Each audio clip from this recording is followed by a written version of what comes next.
Scott Watson here. We are at Summit regularly called into organisations to explore individuals, usually a manager or a leader, that is deemed to be bullying. And what often happens is the complaints have been made by an individual or a group of individuals, and enough is enough. So what they do is invite us to come in and speak with this individual to understand that their behaviour, their conduct, their communication, their impact may not be beneficial to those around them or the organisation. What often happens though is that we find, using the EQI 2.0 psychometric assessment, we find the same kind of imbalances across the profiles. Let me just share with you, for example, emotional self-awareness is often low, where healthy self-awareness is we know what's going on with us. We notice ourselves, for example, moving from peeved to frustrated to annoyed to angry. But at least if we notice these steps, we have the choice of getting from peeved to frustrated and then deciding to do something about it. Think something differently, ask a question, go for a walk, do anything, but stop that progression of this emotion that may be more destructive than constructive. With low self-awareness, we don't have that opportunity really to notice these things because we're not paying attention to it. And as we can only act on what we think about, if we're not thinking about it, we have no awareness of it. So low self-awareness usually is the first thing that underpins conduct or communication or behaviour that can be received by others as bullying. Secondly, and this is mostly for leaders and managers, assertiveness. Assertiveness is we can stand our ground, we can argue a point without arguing with each other, we can disagree but we do it agreeably, and indeed this kind of healthy, candid dialogue, collaborative dialogue, can help nourish a relationship rather than punish that relationship. High levels of assertiveness really can move into aggressive, where I will tell you how it is, this is what you need to know, you need to hear this, this is what's happening, has that job been done? Not how are you, can I help you do the job, but has that job been done? It's very command and controlling, and when it's a default setting rather than a backup option, when it's a default setting, this can really hurt rather than help relationships, hurt rather than help engagement, hurt rather than help trust. So people just back away because that individual, if it's a leader or a manager especially, is in a position of authority, and authority is not to be challenged, questioned or doubted.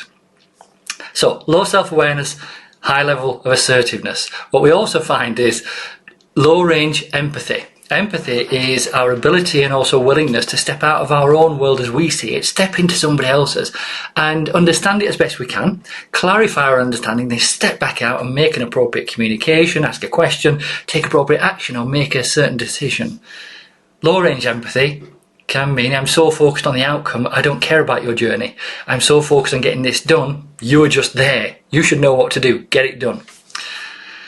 These imbalances partnered with low range impulse control are really a recipe for disaster if nothing's done to remedy the situation. Low range impulse control, if you've ever been in a meeting and someone, even though you've switched your phones off or switched to silent, someone's phone vibrates or beeps and they pick it up, start looking, the message they're sending you right there and anyone else's, whatever this message is, whatever it's about, whoever it's from, for me and my brain at this moment is more important and more interesting than you. Low range impulse control can lead to fundamentally flawed decisions and behaviours and communication because it's a jump before you look approach rather than look before you jump, even if you should be there anyway. Sometimes you shouldn't be there. You should be in a different place where we're having this healthy dialogue, we're asking questions, we're offering support, and also we're taking time to stop and think. But low impulse control, they tend not to do that because they've got the next thing to do, the next meeting to go to, the next person to satisfy, the email just pinged, so they've got to do this. What we find with people when we collaborate with them, they never intended to be bullies. They never intended to have an impact that was hurtful for others, that was disengaging for others, which was really demoralising for others. But why are we called in? Because no one else dare tell them. They've been on training courses.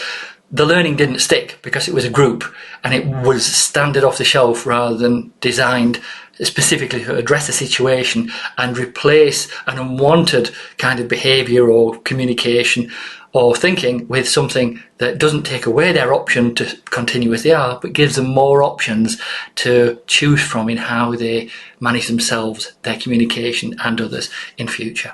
So bullies aren't always bullies. Of course, there are people that go out to bully, go out to steamroll through people. That's different. But in terms of these imbalances, this is where many challenges occur, and they can be easily addressed in just 3 to 4 hours with a little bit of coaching afterwards. This is about helping people become more self-reliant by becoming more self-aware and actually owning their learning rather than thinking, I've had to go on a course to stop being a bully. Please share your thoughts. I'd really appreciate that.